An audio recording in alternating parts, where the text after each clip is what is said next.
Olá, meu nome é Kátia Dias, eu sou enfermeira e falo em nome da Cuidar Saúde Domiciliar. Agradeço a oportunidade de falar com você através desse vídeo. O nosso objetivo aqui hoje é falar um pouquinho sobre a NEAD, um score muito importante aí na atenção domiciliar, que é utilizado tanto na admissão do paciente, quando nós vamos fazer o planejamento do plano de assistência domiciliar, o PAD daquele paciente, tanto na manutenção do cuidado. Então, a NEAD, né, é uma escala que pontua alguns aspectos que são importantes para a decisão do que aquele paciente vai ter de assistência domiciliar. Então, é muito importante que você, enfermeiro, conheça com mais detalhes esse score, né, essa escala, para que mensalmente você refaça essa avaliação, pois o PAD, o programa que o paciente está inserido ali na atenção domiciliar,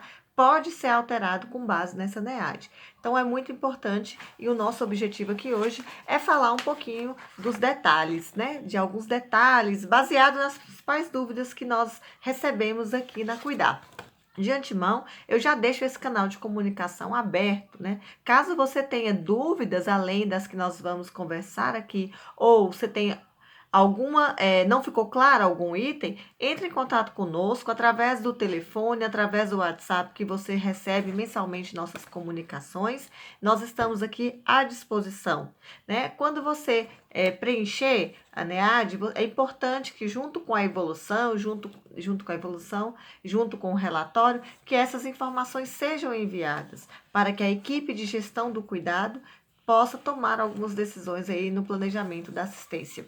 Para que a gente facilite aqui essa, né, apresentação dos critérios da NEAD, eu peço que você, ao assistir esse vídeo, pegue, né, um formulário do NEAD. A gente tem esse formulário que é encaminhado para vocês de maneira digital. É importante para a gente discutir aqui, que você acompanhe junto comigo.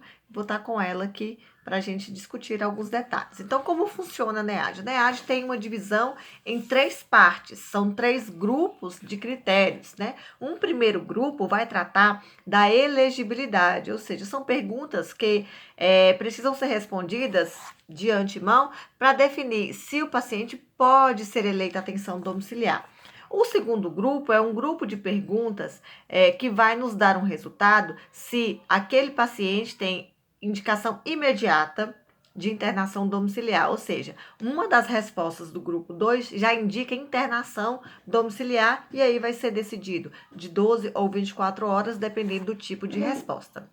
O terceiro grupo, então, se o paciente pode ser eleito atenção domiciliar, se o paciente não tem uma indicação imediata, significa que ele não vai ter internação? Não. O terceiro grupo vem com a pontuação de vários critérios do cuidado do paciente que, de acordo com o resultado dessa pontuação, o paciente pode receber a internação domiciliar baseado só na pontuação do grupo 3. A gente vai passar por cada um deles agora. Então, a NEAD tem esse objetivo de responder se o paciente pode, né, se ele pode ser eleito atenção domiciliar, se ele precisa de internação domiciliar, atenção domiciliar, ou ele entra em outros programas específicos, como é o caso da gestão de crônicos ou a realização de procedimentos isolados, né? Então, vamos lá nos detalhes aqui, né, de cada grupo. A primeira parte são 3 perguntas. Vamos perguntar se o paciente tem um cuidador. O que é um cuidador? Se tem uma pessoa, né, não precisa ser a mesma pessoa,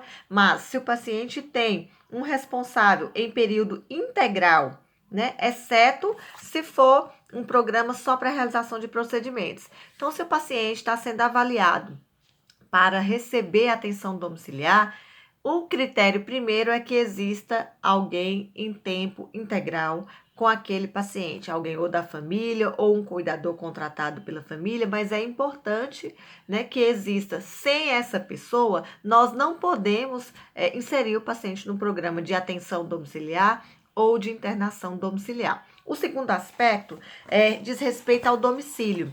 Então, o avaliador, o enfermeiro, ao responder na EAD, ele precisa responder neste formulário se o domicílio do paciente tem as condições básicas necessárias para a atenção domiciliar. Então, a gente vai pensar na complexidade do paciente. Então, é um paciente que ele precisa de equipamentos, ele é um paciente de mais complexidade, que precisa, por exemplo, de um respirador, como que é a estrutura elétrica, tem tomada suficiente, existe acesso nesse domicílio, a gente consegue entrar e sair com o paciente de maneira facilitada nas situações de urgência. Então, a gente tem que se perguntar se tem acesso, se tem saneamento básico suficiente, se tem local para armazenar os insumos, se tem uma suficiência da rede elétrica. Então, é basicamente, no mínimo, essas condições a gente precisa investigar com a pessoa que está ali respondendo, né, AD ou presencialmente no domicílio. Isso é um critério também para o paciente ser eleito na atenção domiciliar. A terceira pergunta, né, no grupo 1, que ainda é da elegibilidade, é se há algum impedimento do paciente deslocar-se. Quando a gente fala impedimento, nós estamos dizendo de impedimentos da situação clínica. A pergunta aqui não é se o paciente tem dificuldades sociais, econômicas, né, de se locomover. Está perguntando se esse paciente pode receber a assistência da equipe multiprofissional no serviço de saúde. Se a resposta, né, se a gente decidir, né, se for óbvio que aquele paciente ele pode receber, aí já é uma discussão se ele precisa ou não ser eleito na atenção domiciliar. Porque via de regra, né, nos parâmetros, no credenciamento de todos os convênios, a atenção domiciliar e a internação domiciliar está disponível para paciente que tem um cuidador, que tem condições mínimas no domicílio e que não pode ir até um serviço de saúde para receber aqueles procedimentos ou aquela assistência. Então, se a gente responder um não para alguma dessas perguntas, o paciente então vai ser contraindicado, tá? Mas a maioria das vezes, né, em se tratando de pacientes que o próprio convênio já pede para avaliarmos, né, ou é um paciente que já está em atenção domiciliar, é muito comum que a gente tenha sim para essas três respostas aqui, para essas três perguntas. O segundo grupo é o grupo de indicação imediata. O que é isso? A gente vai avaliar se o paciente, obviamente, declaradamente, já precisa de internação domiciliar. Então, são avaliados 4 parâmetros. Se o paciente tem nutrição parenteral, se o paciente tem aspiração de traqueostomia ou de vias aéreas inferiores, e se o paciente está em ventilação mecânica invasiva ou não invasiva, e se ele tem alguma medicação parenteral ou hipodermóclise mais de 4 vezes por dia, né? Ou menos de 4 vezes por dia. Como assim?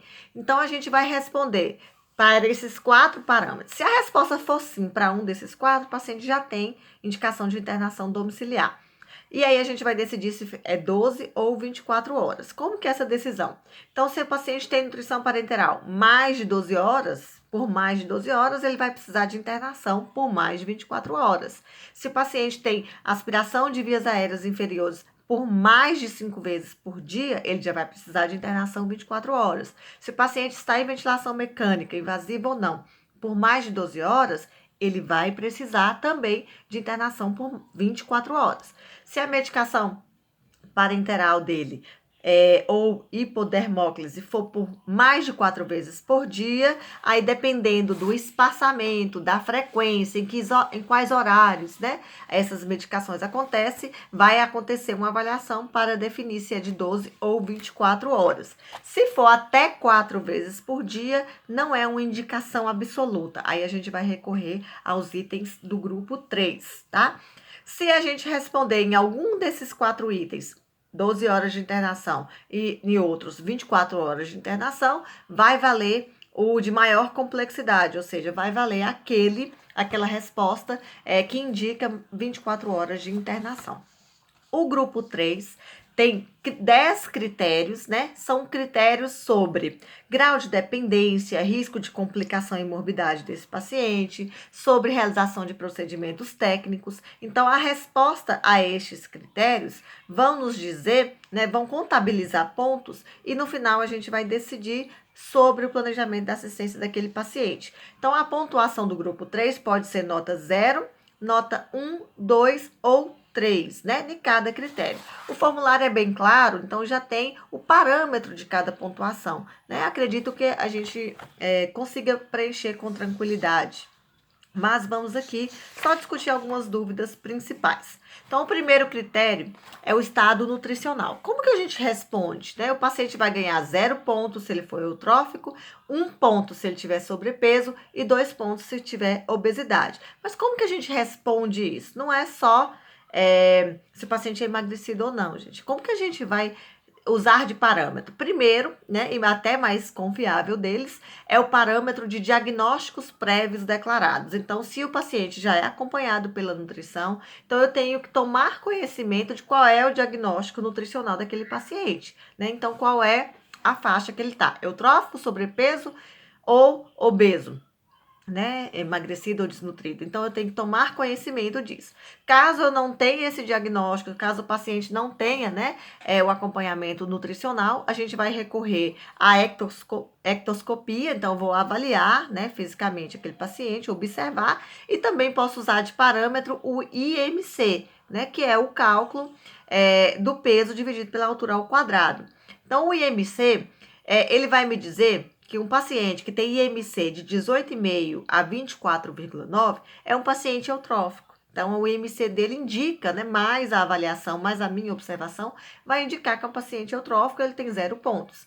Se o paciente tiver um IMC entre 25 e 29,9, isso me indica um IMC de sobrepeso. Se o paciente tiver o IMC de 17 a 18,5, vai me indicar um paciente emagrecido, e aí ele vai ganhar 1 ponto nessas duas situações.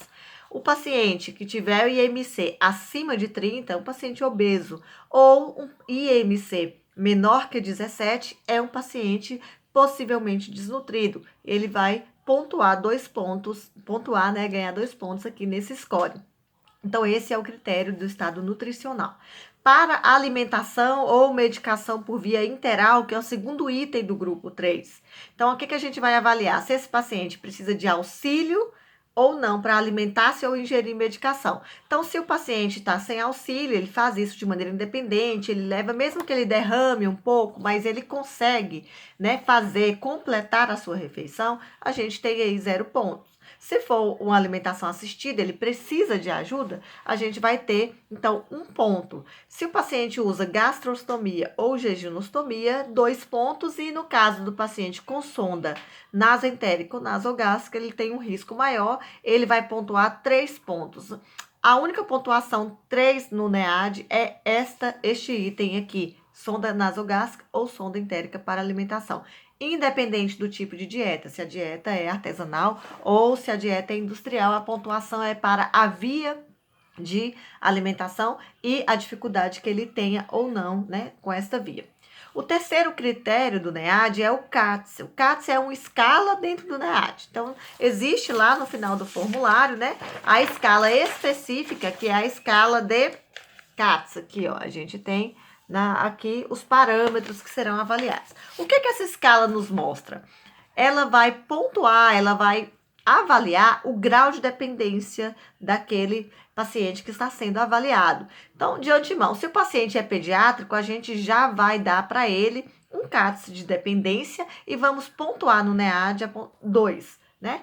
Caso seja um adulto, né? Caso seja maior que 12 anos, a gente vai avaliar. O que é avaliado no CATS? Seguindo o formulário, é completamente possível da gente escolher a resposta. Ele é bastante explicativo. Então, no CATS, a gente vai avaliar a capacidade do paciente banhar-se, vestir-se, ir ao banheiro, realizar suas necessidades físicas, transferência, qual que é a capacidade de locomoção desse paciente, dele sem ir para a cadeira, sair da cadeira, dele se locomover. Então, mesmo que ele tenha alguma dificuldade, mas ele se locomove com apoio, então mas ele faz isso de maneira independente, sem auxílio, aí a gente diz que é um paciente independente. Então, se ele tem continência ou não, se ele tem controle de esfíncter ou não, e a alimentação dele, se ele faz isso de maneira independente, leva a comida à boca, se ele consegue fazer isso sozinho, né, de maneira sem auxílio, ou se ele precisa de auxílio. Então, o CATS, a gente vai, para esses 6 parâmetros, a gente vai sempre responder independente e dependente. Essas respostas têm critérios específicos, é só ler mesmo lá na escala, fica bem fácil de responder. Então, o que, que o CATS vai me dizer? Ele vai dar 3 níveis, né, de resultado. O paciente é independente quando ele tem pontuação 5 ou 6. O paciente é dependente parcial quando a pontuação é 3 ou 4. E o paciente é dependente total quando a pontuação dele for menor que 2, tá? Este resultado aqui eu vou levar para o NEAD. Lá no NEAD, a gente tem a seguinte questão para o CATS. 0 para independente, 1 para dependente parcial e 2 para dependente total. Então, o que o CATS me der de resposta, eu não vou colocar um número de pontos, né? 5 pontos no NEAD. Se ele tem dependência total no CATS, ou seja, ele é menos de 2 pontos, lá no NEAD eu vou marcar ele com 2 pontos. Se ele é dependente parcial, eu vou dar para ele 1 ponto no NEAD. E se ele é independente, 0 ponto no NEAD. O quarto critério do NEAD é a internação no último ano. A gente vai pontuar se o paciente teve nenhuma ou uma internação, 2 a 3 e mais que 3. Então, a gente vai pontuar 0, 1 ou 2 pontos de acordo com o número de internação. É só observar no formulário. Normalmente, a gente não tem dúvida. É um parâmetro bem simples, né? O quinto é a aspiração de vias aéreas superiores. A gente vai pontuar se ele não precisa ou se ele precisa até 5 vezes, se ele precisa mais de 5 vezes. Lesões.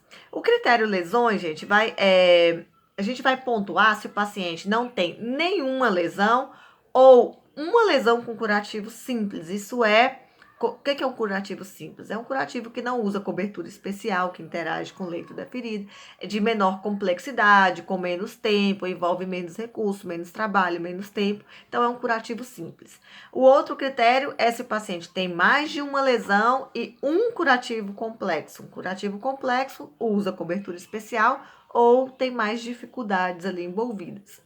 E o curativo, ou se o paciente tem uma lesão, né, com curativos, mais de uma lesão com curativo complexo, aí a gente já vai dar a pontuação máxima no NEAD, que é de 2 pontos. Em relação à medicação, a pontuação no NEAD vai me dizer, vou pontuar se o paciente tem medicação IM ou subcutâneo, né, intramuscular ou subcutâneo, ele ganha 1 ponto. Se ele tem intravenosa, né, ou hipodermóclise, ele vai ganhar 2 pontos no NEAD.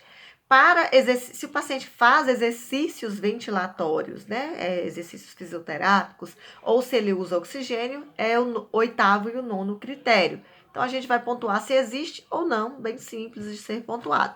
O nível de consciência é o último critério do NEAD. Então, a gente vai dizer se aquele paciente está alerta, ele tem 0 pontos no NEAD, confuso e desorientado, no tempo e espaço, 1 ponto. E se é um paciente comatoso, ele tem 2 pontos no NEAD.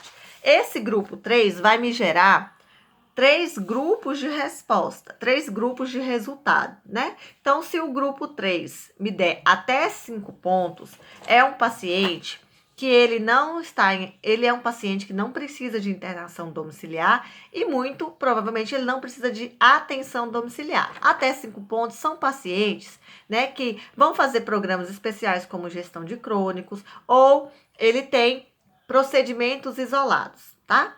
De 6 a 11 pontos, atenção domiciliar, que é procedimento mais atenção domiciliar por pelo menos um profissional ou por uma equipe multiprofissional.